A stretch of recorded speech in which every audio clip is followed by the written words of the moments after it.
Hey, it's Milton Daily Homes Chuck here, and it's I think our third episode of the year. 388 Duncan Lane is the first one up. It's 369.9, and it's a townhouse. It's 1,700 and change square feet. Any property on Duncan Lane is going to directly face train tracks. There's no sloping berm. There's no fence. There's nothing. You see the train right in front of you. So that obviously has an effect on the value of the home. I have heard people say that if you live in front of a train long enough, it kind of blends into the background. I don't know if that would be true. I mean, this is certainly pervasive. Nice upgrades in here, well decorated. I think different than some of the older Mattamy homes. The newer ones are a little bit more narrow, but this is a more narrow family room, so it can be a little harder to arrange furniture. Nice color cabinets. You've got real wood cabinets. You've got some stainless steel appliances. Upgraded counters upstairs. So a lot of good upgrades. The mirrors are upgraded, it looks like, in that one.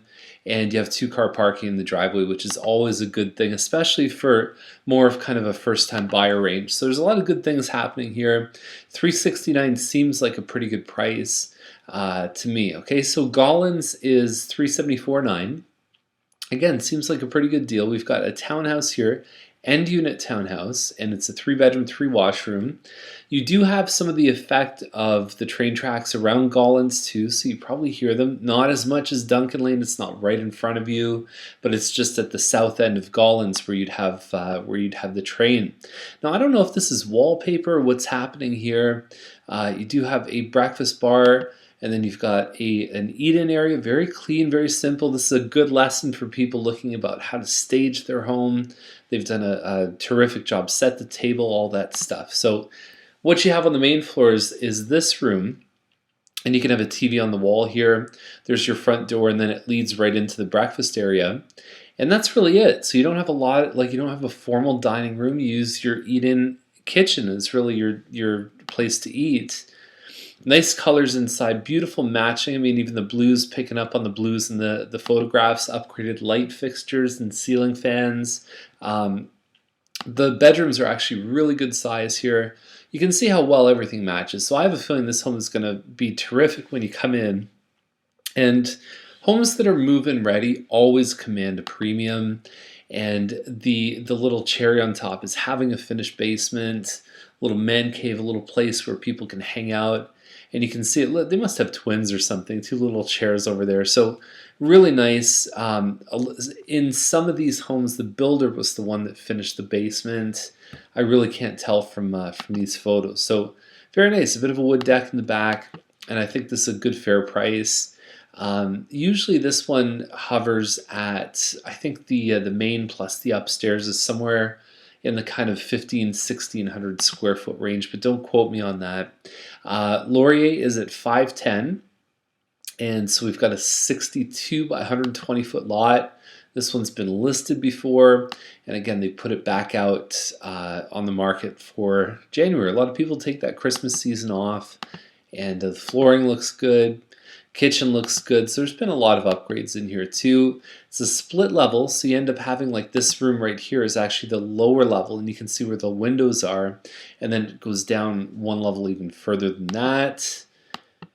You know, I've seen a lot of homes that aren't even this big that are selling for more, and you know, there's a story behind this home. So if you're speaking to the listing agent, you may just want to be aware of that.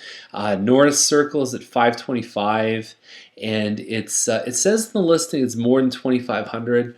My understanding is it's 24 something, so you just want to verify that. It's called a Newgate model. And so you've got your living dining when you first come in the front door, big high open ceiling, and then just the space right here is a little den off of the master. So this is a little place where you could have kids watch TV, or a little office or something like that. There's the dining room, and you can see again the open ceiling. You've got built-ins here, and yeah, so everything looks good. You could put a nice little TV unit in there and not have it interfere with the floor here. There's your kitchen with an extra pantry, and the islands are usually movable. If there's no electrical or no plumbing, most of the builders have it where you can slide the island around. And there you go, a couple trees in the backyard, so that they might be strategically positioned to give you a little bit of privacy from the neighbor. So it all looks good. I checked the position of this one on Norris Circle because there are some on Norris Circle that back onto James Snow. This one does not. It's on the inside court, and it faces, the front door faces east towards Mississauga. So 525, the same model, recently sold on Clark for right around the same price. And between Clark and being inside on Norris, I'd take this this any day. Okay, so Given Lane is the next one. And so we've got 132 by 250 foot lots. We're looking at, I think that's about 3/4 of an acre. 3-bedroom, 2-washroom, nice backyard here, and you can see just some of the shots. Looks like they're from different seasons. You could do a lot with this kitchen. There's a lot of potential there.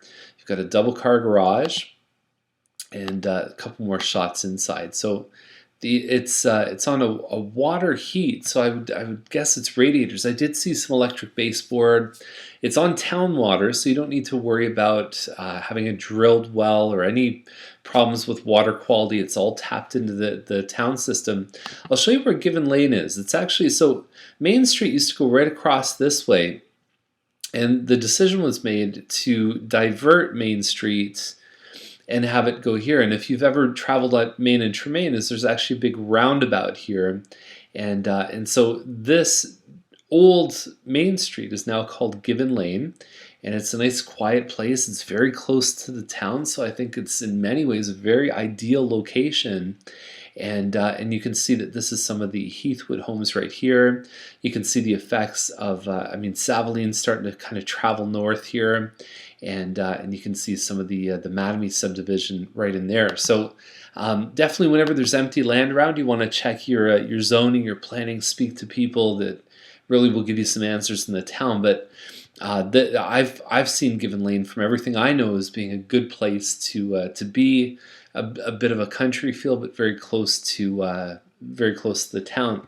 Guelph Line, 639 for this one here. We've got a double car garage. Nice thing about this, there's a little self-contained main floor, 1-bedroom sort of apartment, and that certainly, I think, is, we're seeing older people start to kind of move back in with the kids. I mean, that's going to be an excellent feature to have. Looks like they've done some nice work in here. Great landscaping. You're a little closer to, I think you're kind of past an acre on this one, and 639. So the big thing on Guelph that I look, it's 1.4 acres.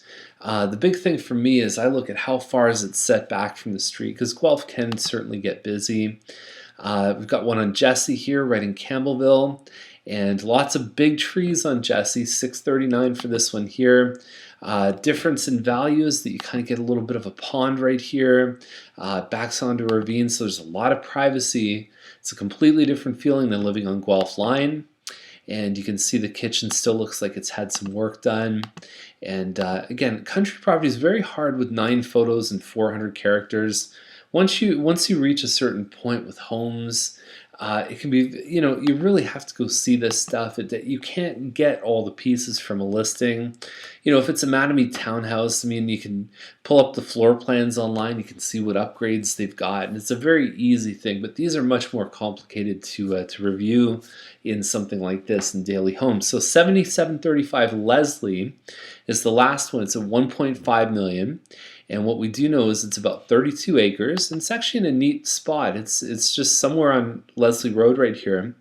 And so you've got the Mountsburg Reservoir, you've got Mountsburg conservation areas all through here. There's the train tracks, so you've got the 401, and it's kind of a neat spot in between all those different things. It's probably no more than 5 or 10 minutes to Campbellville. I'd probably get to Milton in about 15, maybe a little bit more. So it's in a good little spot. I think it's not too far where you're sort of in the bush and it takes you forever to get anywhere.